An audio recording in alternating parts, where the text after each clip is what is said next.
If you were the kid who ate the marshmallow, you've been told your whole life that something is wrong with you, that you lack discipline, that you're destined to fail. And that lie? It started in one room at Stanford University, and it poisoned how we think about willpower for 50 years. But it was wrong, and what scientists found in 2024 changes everything.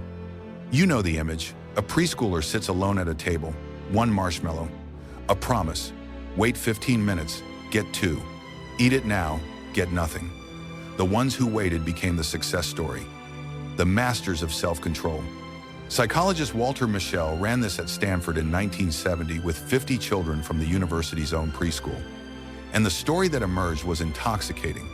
The kids who held out didn't just get extra candy, they got better SAT scores, better health, better relationships, better lives. 30 years later, they were thinner, more educated, more successful.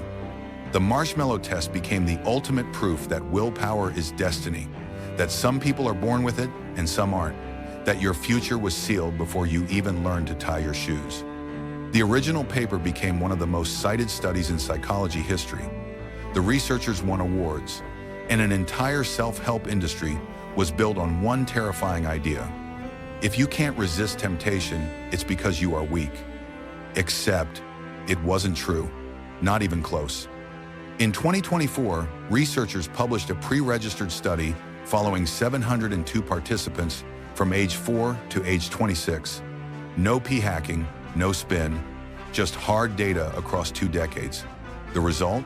Marshmallow test performance was not strongly predictive of adult achievement, health, or behavior. The few modest links to education and BMI, they disappeared once you controlled for other factors. The marshmallow test doesn't reliably predict adult functioning, period. But here's what nobody talks about. The test wasn't even measuring willpower. It was measuring trust. Years later, researchers at the University of Rochester discovered something Mischel missed. Whether a child waits depends heavily on whether they trust the adult will actually come back with the reward. Kids with unreliable experimenters didn't wait. Kids with reliable ones did. The test measured faith in the environment, not raw self-control.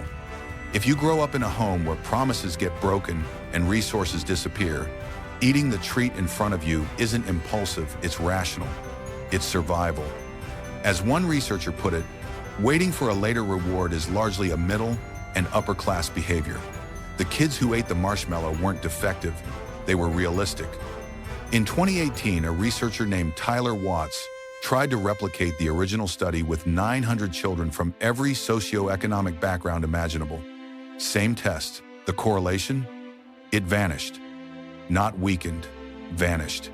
When you account for family background and early cognitive ability, marshmallow performance predicts almost nothing. Take 2 kids with the same background, and their ability to delay gratification matters little. So if willpower isn't a fixed trait you either have or don't, what is it? First, it's learnable. The 2024 study found the same thing Mischel originally observed, but nobody wanted to hear. The kids who waited weren't born special. They were just better at distracting themselves, closing their eyes, singing songs, looking away. That's not destiny, that's technique. Second, willpower is fragile. Researchers now openly state that willpower is generally fragile, unreliable, and weak. People usually revert to their baseline.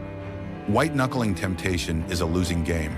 What actually predicts success isn't resistance, it's conscientiousness, organization, industriousness, the ability to persist toward a goal, the ability to design your environment so you don't need heroic self-control in the first place.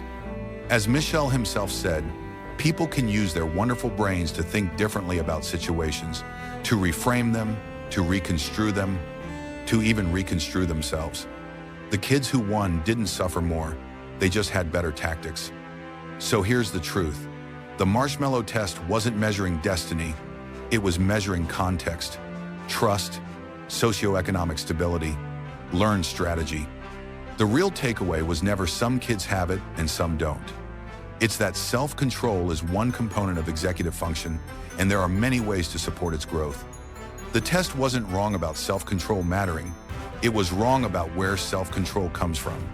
It doesn't come from being a better person. It comes from better environments, better strategies, and the radical idea that you can change.